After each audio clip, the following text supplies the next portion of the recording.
네, 이슈 포인트입니다. 자, 이 시간에는요, 정부가 부동산 PF 관련해서 이것저것 좀 대책을 내놓고 있는데, 사실 우리도 PF에 대한 얘기를 많이 했어요. 이 PF가 굉장히 어려운 상황에 지금 직면해 있기 때문에 연말이 오기 전에 부동산 시장이 큰 파장을 일으킬 것 같다. 이런 얘기들을 계속 해오고 있는데, 과연 이 PF에 대해서 우리가 제대로 알고 있는 건가? 네. 요거 한번 짚고 넘어가려고 PF에 대해서 간단하게 좀 설명할 시간을 좀 준비했어요. 그죠?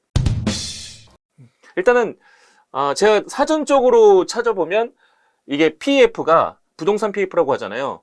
프로젝트 파이낸싱이란 말이죠. 이게 플레임이. 그러니까 프로젝트라는 말이 과업이라는 뭐 숙제, 과제, 뭐 과업 이런 것들이 의미가 있으니까 부동산에 관련된 사업을 하기 위한 재정. 뭐 이렇게 지금 해석하면 되는 거예요?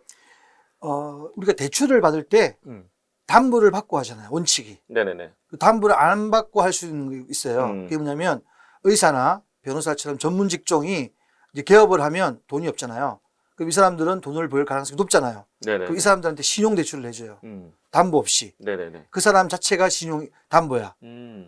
그러니까 만약에 그 사람이 뭐 어떤 문제가 생겨서 하면 대출을 해줄 방법이 없는 거잖아요. 네네네. 그렇죠? 네. 뭐 다치거나 그러면. 근데 부동산 PF는 담보가 네네. 있는 경우도 있지만 본 PF 전에는 담보가 없는 경우 그 사업성만 보고 투자하는 거예요.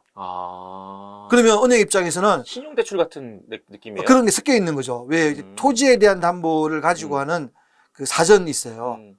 본 PF 가기 전에 네네네. 있는데 그 본 PF 진짜 우리가 부동산 PF라고 얘기하는 그 단계에서는 네네. 사업성 계획만 가지고 은행에서 투자를 하는 거지.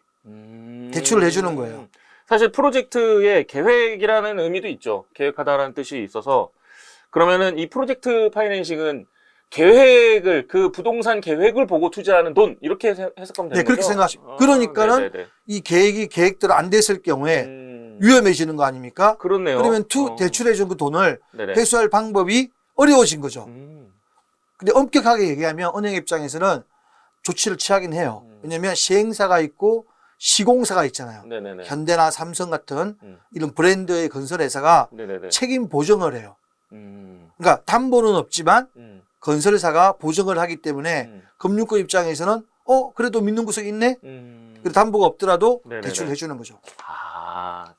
그러니까 이게 사실은 좀 신용대출인데 부동산 신용대출이라고 말하면 조금 이 어감상 뭐가 좀 아닌 것 같은데 애매한데 막 이런 의미가 좀 같이 내포가 돼 있으니 이걸 좀 영어로 만든 거 아닐까?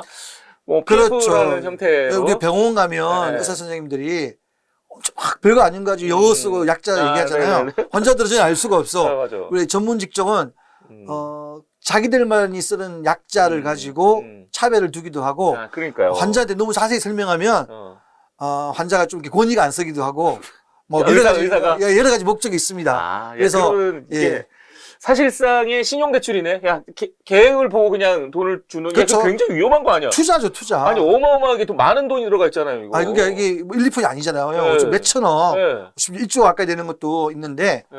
그래서 그러면 아까 말씀드린 것처럼 시공사가 보증을 쓰면 시공사가 책임지면 되잖아요. 근데 시공사 자체가 회사 자체에 돈을 보유하고 있지는 않아요. 또 그리고 이게 돈이 엄청 큰 돈을 들어가기 때문에 그 시공사도 결국은 손을 놔버릴 수가 있어요. 파산. 네네네. 그러면 돈을 회수 못 하잖아요. 네네. 연쇄 파산 우려가 있기 때문에 PF가 위험한 거죠. 신용대출 형태로 지금 부동산 시장에 돈이 들어와 있는 건데 이게 지금 회수가 안 되는 상황인 거잖아요. 지금은 왜 회수가 안 되고 있는 거예요? 근본 원인은 부동산 시장이 좋지 않기 때문에 그렇습니다. 거래가 안 된다는 거죠. 아니요, 이게 분양을 하잖아, 선분양. 네. 이제 건물을 지으려면 어느 단계에서 분양을 해요. 그러면 분양이 잘 이루어지고, 분양이 잘 이루어지면 한 2년 정도 지나서 이제 잔금을 내면 끝나는 거잖아요. 네네네. 그 돈을 가지고 빌렸던 돈을 반환하면 되는데, 반환하고 자기도 좀 승층이고. 분양이 안 돼.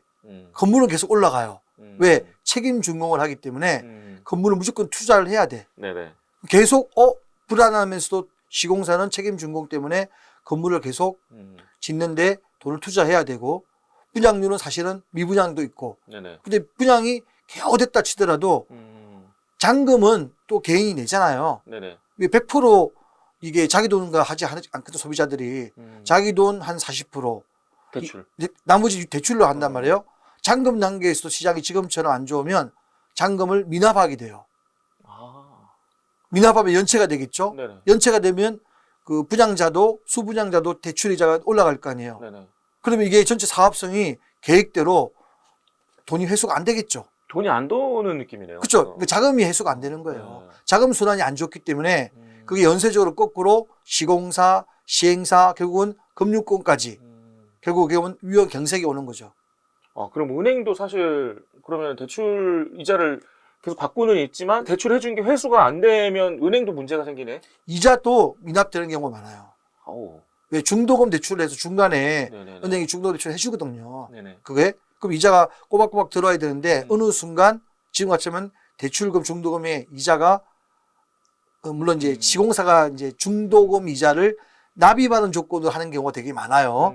아니 부불제로 하든지. 네네네. 그런데 결국은 분위기상 잔금 때 이자가 못 들어오겠구나. 그리고 미분양이 지금 발생되고 있지 않습니까? 네네네. 그럼 이 사업성이 계획과 다르게 안 걸 지금 다 알고 있는 거죠. 이게 한두 푼짜리가 아니잖아요. 한 채에 몇 억씩 하는 건데. 종류에 따라서 그러니까 10억, 몇십억, 아니 몇십 채씩 짓는 거 아니에요, 말하자면. 100채, 200채, 300채 그러니까요. 들어가는 거죠. 그렇죠. 그러니까 거기에 와, 지금 상상도 안 되는 금액들이 지금 들어가 있는데 그게 지금 돈이 안 돌면 한번 삐끄덕하면 다 죽네. PF가 그런 거예요. 부동산 신용대출의 개념이고 시행사의 계획을 보고 돈을 빌려주는 그런 제도다. 일단은 이 PF에 대해서 이 정도는 알고 가자 해서 이 시간을 만든 거고요. 혹시라도 이제 앞으로 PF 얘기가 나오면 이게 부동산 신용대출 일반 사람들한테도 신용대출 이렇게 안 해주는데 뭘 믿고 그렇게 해주나 이 걱정들을 같이 해주셨으면 하는 바람으로 이 시간을 만든 거고요. 다음 시간에는 그래서 이제 정부가 대책을 내놨잖아요. 그 대책이 과연 지금 현재의 PF의 그 어려움을 타개할 수 있는지 그걸 한번 좀 얘기해 보도록 할게요. 이 시간은 여기까지입니다. 고맙습니다. 감사합니다.